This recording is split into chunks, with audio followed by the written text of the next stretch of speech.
که چېرته یو کس مونځ د ماسپښین کولو او هغه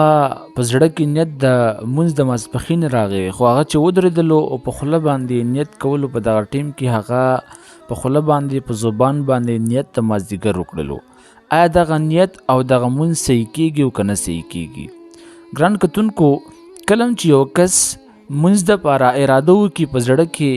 په زړه کې نیت راولي، نو دغه کس دپاره د دغه مونځ اراده کول دا د دپاره نیت وګرځېدلو. او بیا که چېرته یو کس دی هغه ماسپښین مونځ ته په دې اراده باندې ودرېدلو چې زه د ماسپښین مونځ وکړم، او هغه ودرېدلو په زبان سره چې دی په غلطۍ سره هغه نیت د مازدیګر راووتلو، یعنی مونځ د مازدیګر یا مونځ د ماښام یا مونځ د ماسخوتن یا مونځ د سحر، خو لیکن د ده په زړه کې چې دی هغه نیت د ماسپښین و. همدغه رقم په نورو منځونو کې څومره منځونه چې دي، 15 واړه منځونو کې چې هغه د زړه نه چې کوم نیت وکړي او کوم وخت وي هغه برابر وي،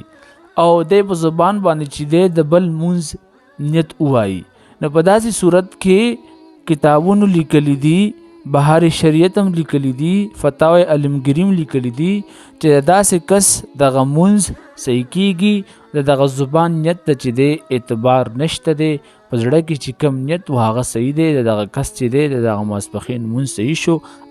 اگر چې په زبان سره د مازدیګر نیت ویلی و.